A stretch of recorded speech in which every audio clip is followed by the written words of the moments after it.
Hashtag Story Happy. Professora 2. Olá, humaninhos e humaninhas, bom dia, boa tarde, boa noite para você que está assistindo essa videoaula aí sobre a pré-história. Eu sou o professor Antônio Augusto, também chamado de Professora 2, e essa de fato é a primeira videoaula do nosso canal Os Manos TV. Os Manos TV, ele vem unir uma proposta que eu já tenho há alguns anos, que é o hashtag Story Happy, com algumas animações, talvez, e as videoaulas. Então, para você que ainda não conhece o projeto, espero que goste das videoaulas. Vocês vão ver que ao longo da videoaula eu vou colocar trechinhos do rap da pré-história, que é uma música minha, que pode ser utilizado tanto pelos estudantes quanto pelos professores em sala de aula. Para você que não conferiu a música, assista as videoaulas e depois, aqui no próprio canal, ou buscando a hashtag Story Rap, você pode conferir o rap da pré-história. Se quiser ver antes, tá tranquilo também, né? Vamos lá? A nossa aula, então, com Professora 2 sobre a pré-história. Então, gente, a primeira coisa que a gente tem que discutir em relação à pré-história é o termo, né? O que significa de fato a pré-história. Então, para compreender melhor, nós temos que saber que existe uma divisão tradicional da história elaborada pelos historiadores europeus lá no século XIX. Nós utilizamos ainda essa divisão tradicional de uma maneira didática para entender melhor a história humana, afinal é um período muito longo e a gente precisa se localizar no tempo e no espaço, né? De que momento estamos falando, em que local estamos falando. Porém, essa linha do tempo, né, que vai usar a pré-história, Idade Antiga, Idade Média, Idade Moderna e Idade Contemporânea, ela já começa com alguns problemas, porque ela vai observar a história sempre a partir do olhar europeu, né, como se eles girassem essa roda da história, e o termo inicial pré, antes da história. Então aí a gente já percebe que eles entendiam que tudo que havia antes de um dado momento não era história. E que momento seria esse? A escrita, gente. Por muito tempo, os historiadores só utilizaram as fontes escritas para pesquisa. E não era qualquer fonte escrita, mas aquelas fontes escritas que fossem produzidas pelos reis, pelos heróis, pela igreja, ou seja, documentos oficiais, né? Eles entendiam que os fatos deveriam ser narrados exatamente como estava escrito. Porém, a própria historiografia, ela se reviu, os historiadores discutiram entre eles, e já se compreende que existem diversos tipos de fontes históricas. Afinal, uma construção nada mais é do que o registro da presença humana. As ruínas de uma cidade falam muito sobre a presença humana naquele local, sobre a organização, sobre as tecnologias utilizadas por ele. Uma ponta de flecha, como uma fonte material, também pode mostrar a presença, o vestígio do ser humano ali, uma pintura rupestre. Ou seja, hoje existem muitas outras fontes para estudar a pré-história. Então, nós ainda utilizamos o termo. E por que isso, professor Alex? Porque não inventaram outro, né? A gente fica falando que está errado, mas ninguém teve um nome mais criativo até o momento. Então o termo pré-história quer dizer literalmente antes da história, porque se entendia que tudo que vinha antes da invenção da escrita não era história, não era possível ser interpretado. E isso é um grande problema, porque até hoje nós temos povos que não necessitaram desenvolver a escrita para sua lógica de vida, povos que são nômades, caçadores e coletores, né? E às vezes a gente tem aquela ideia que, então esse povo não é desenvolvido. Ao longo aqui do canal, espero, né, que vocês vão compreendendo essas visões aí de desenvolvimento, que é mais evoluído, que não é, qual que é o melhor tipo de sociedade. Isso tudo na história é pra gente problematizar, relativizar. Mas vamos lá. Se a gente parar para fazer uma comparaçãozinha rápida, vamos pensar, por exemplo, os povos incas aqui na América do Sul. Eles desenvolveram uma civilização muito complexa, com uma hierarquia social muito bem estabelecida, com seus exércitos, com seu rei, com os camponeses, com os sacerdotes, né? Desenvolveram construções incríveis, conhecimentos de matemática, de arquitetura, de astronomia, uma agricultura extremamente produtiva, excelente. e fizeram criações que a Europa, no período que chegou à América, jamais imaginava. Mas nem por isso eles desenvolveram escrita. Então, se eu partir desse ponto, né, que história é só quem tem escrita, é a mesma coisa que os historiadores falarem o seguinte: não tem como eu saber nada sobre os Incas, eles não têm história, eles não são desenvolvidos, então eles não contam para a história. Beleza? Então o termo é isso, né? O trechinho da letra eu estou projetando aí para vocês. Aqui no começo da primeira estrofe do rap da pré-história, né, justamente é isso que eu, professora 2, discuto com vocês, né? Agora preste atenção, mas que termo complicado. Ou seja, o objeto de estudo da história, como está destacado aí, é o homem. Então, se tem ser humano, algum vestígio esse ser humano deixou. Seja uma pintura rupestre, um resto de fogueira, os próprios fósseis humanos, né? Um vaso de cerâmica que ele produziu ou qualquer outra ferramenta. E aí é a questão, por muito tempo, tudo que vinha antes da invenção da escrita cuneiforme, a mais antiga forma de escrita encontrada lá na Mesopotâmia, era ignorado. Beleza? Então, definido o termo, vamos adiante. Aqui uma linha do tempo que vocês veem, conferem, né, passando ao longo do rap da pré-história, para quem quiser conferir o clipe. A maneira mais fácil, apesar de existir outras subdivisões, é nós facilitarmos aí, como são os livros didáticos escolares sempre trazem, a divisão da pré-história em 3 períodos. Paleolítico, o maior nesse período, também conhecido como período da Pedra Lascada. E as palavras-chave para a gente definir ele: neste momento a vida era nômade, caçadora e coletora, né?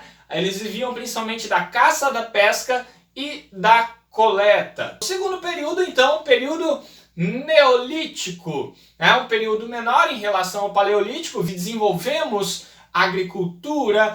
E o terceiro período aí, a Idade dos Metais, que também pode ter as suas subdivisões. Não vamos entrar tanto delas, vamos seguindo adiante. Então o primeiro período para a gente compreender é o período Paleolítico, como eu disse, período da Pedra Lascada. Existem algumas linhas do tempo que vocês podem encontrar nos livros didáticos e também na internet. Eu estou utilizando essa, gente, vejam aí, né, com a divisão em mais ou menos 4,5 ou 4 milhões de anos atrás, como início da pré-história. Há uma ressalva a se fazer, porque essa datação nós estamos contando o surgimento ou, né, a descoberta dos australopitecos mais antigos, né, a Lucy. Depois vou falar um pouquinho mais. Porém, o gênero humano, segundo a teoria evolucionista, teria surgido há mais ou menos 2 milhões de anos e meio atrás, a partir do Homo habilis. Esse seria, segundo a teoria evolucionista, de fato, o primeiro gênero Homo, gênero humano. A partir daqui, existe, como vocês veem na linha, um processo de hominização, que eu já vou falar um pouquinho para vocês, ok? A nossa espécie, no rap ali eu falo, o Homo sapiens, né? Que hoje a gente já tem aí o termo Homo sapiens sapiens, teria surgido há mais ou menos 200 mil anos atrás, ok? Então, a última espécie animal a surgir foi a nossa, dentro desse processo de evolução. Porém, nós veremos que é um processo que ela não veio do nada, né? Necessariamente há uma linha bem maior. Vocês têm alguns exemplos aqui também de ferramentas feitas de pedra lascada, né? Literalmente nesse período, o ser humano começa a manipular as primeiras ferramentas e como, né, elas estão começando a ser feitas, uma pedra batendo na outra, basicamente, para se formar essas ferramentas, elas não eram tão elaboradas, tão polidas, tão acabadas. Então, por isso, nós chamamos de pedra lascada. Aqui uma animação, gente, só para vocês terem uma noção, com os nossos palitídeos, né, que vivem no mundo invertido e acompanharam a nossa evolução. Uma outra hora vocês acompanham as aulas do professor para entender melhor sobre eles, mas mais ou menos foi assim. Vem um, outro, foi evoluindo, vejo que nesse momento dominaram o fogo e chegou a nossa espécie. Aquela comparação que eu, professora 2, fiz é basicamente esta aqui. Vou ampliar para vocês. O processo de hominização ele foi muito amplo, vocês têm a fonte aí da imagem, né? Inicialmente essas aulas eu fiz aí para os meus alunos, salve aluninhos, mas aqui a gente tem uma noção básica e simplista dessa linha evolutiva. Por que eu digo isso? Porque ela é até maior, né? Conforme estão avançando as pesquisas arqueológicas, a gente vê que existem outros hominídeos nessa linha e muitos deles conviveram, tá? O primeiro, como eu falei, ancestral do ser humano, o Australopithecus. E aí cabe aqui uma explicação rapidinha sobre o que de fato é essa evolução. Bem, Charles Darwin, um naturalista inglês, desenvolveu no século XIX a obra Origem das Espécies. Nessa obra, ele falou que as espécies elas passam por um processo de seleção natural, por um processo onde a natureza, conforme vai passando e mudando o clima, a disponibilidade de alimentos, entre outras coisas, as espécies precisam então se adaptar ao meio. E quando elas não se adaptam a essas mudanças, elas são extintas, elas morrem, né? Ou porque não conseguem um alimento, ou porque não conseguem se proteger de outros predadores ou coisas do tipo. Esses processos não são curtos, eles levam milhares e milhares de anos e ao longo disso elas vão passando por certas adaptações ou mutações que são transferidas geneticamente para as próximas gerações até que prevaleça aquela genética, ok? Então é importante ressaltar que, embora muitos digam, o Charles Darwin nunca disse que o ser humano veio do macaco. Ele falou, ao comparar as espécies, né, ao coletar centenas e milhares de fósseis, ao viajar pelo mundo, ele reparou que muitas espécies de animais têm semelhanças e muito grandes, ok? Então ele vai reparar que os primatas e os seres humanos, né, eles possuem características que são inegáveis em comuns. A gente não tem como olhar para um chimpanzé e não dizer que temos características comuns. Então o que o Charles Darwin concluiu é que provavelmente seres humanos e macacos tiveram algum ancestral em comum muito tempo atrás. E deste ancestral em comum teria surgido humanos e os macacos. Entendido? Depois que o Charles Darwin faz essa pesquisa, publica essa obra, né, que abalou o mundo no período, basicamente as pesquisas arqueológicas vão buscando, e na África, né, vão encontrar a Lucy, o primeiro que foi identificado de fato como um Australopithecus, depois foi dado o nome, e como se esse fosse o elo inicial, né, daí tem a datação inicial que eu fiz ali da linha do tempo de vocês, há 4,5 milhões de anos atrás. Muitos outros australopitecos foram encontrados, outros tipos, mas vamos resumir aqui. Então, como eu falei antes, o primeiro gênero humano que teria passado por esse processo de adaptação seria o Homo habilis. O Australopithecus já vivia, de certa forma, andando sobre as mãos e os pés, se alimentava principalmente de frutos, raízes, mas já usava muitas vezes de pedras e tal para se defender. Porém, o que se diz é que conforme ele precisava muitas vezes se proteger, né, dos predadores e tal, ele tinha que se levantar e olhar para cima das savanas, né? E esse processo foi fazendo com que cada vez mais esses animais, né, ou esses ancestrais, fossem liberando as suas mãos, né, ou seja, para ficar mais arcado. Então o Homo habilis ele já andava um pouco mais arcado e ele começou a manipular melhor as ferramentas, a pegar uma ponta de pedra e trabalhar, né, para cortar a pele de um animal ou algo do tipo. O Homo habilis, então, após alguns milhões de anos, teria evoluído nesse processo de ter que levantar e liberar a mão, e ao liberar as mãos ele pôde manipular melhor as ferramentas para o Homo erectus. E o detalhe importante, gente, é que conforme eles foram evoluindo, eles foram ficando com a postura mais reta, ou seja, cada vez mais bípede, andando sobre as suas pernas, e o que a teoria evolucionista fala é que cada vez o seu crânio foi aumentando e liberando maior espaço para o cérebro, permitindo o aumento da inteligência e, com o passar do tempo, o desenvolvimento da fala. Por isso, o processo de hominização. E foi o Homo erectus, eu fiz a brincadeirinha ali com os palitídeos, né? Com um palitinho de fósforo, mas foi o Homo erectus que teria mais ou menos 500 mil anos atrás dominado o fogo. E a partir do domínio do fogo, uma evolução gigantesca na espécie humana teria ocorrido. Por quê? Com o fogo se permitiu se proteger dos predadores, permitiu iluminar a noite, se permitiu sobreviver, né? Porque nós temos que entender que nesses períodos estavam ocorrendo, principalmente num período ali dos Neandertais e tudo mais, a era glacial, né? A última era glacial que nós tínhamos.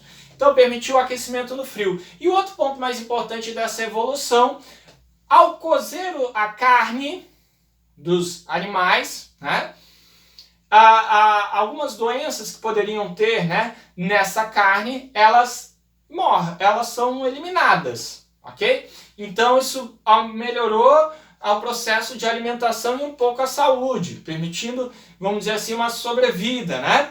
E ao mesmo tempo, com a carne agora cozida, a carne mais macia, o Homo erectus foi diminuindo as forças que ele precisava fazer na sua mandíbula. Com o tempo, então, essa mandíbula ela vai diminuindo e abrindo mais espaço para o aumento da caixa cranial, aumentando o cérebro. Ou seja, a carne cozida, o uso do fogo, permitiu que o homem se tornasse mais inteligente. Ok? Passado mais alguns milhões de anos, então, teria surgido o Homem Neanderthals, que hoje não existe mais, né? Conviveu com o Homo sapiens, mas a nossa espécie aí foi a que de fato persistiu. Beleza?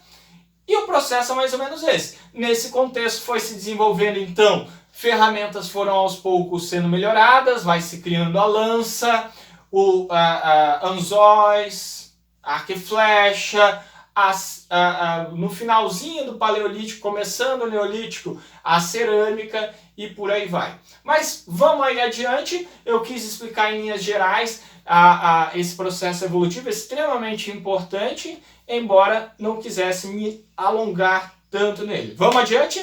É isso aí. Yabadabadu, yabadabadu, yabadabadabadabadabadabadu, yabadabadu, yabadabadu, yabadabadabadabadabadu. Vamos estudar e vamos pensar nas divisões que agora vou explicar. Paleolítico é o período mais longo, ferramenta de osso, madeira e pedra lascada ao domínio do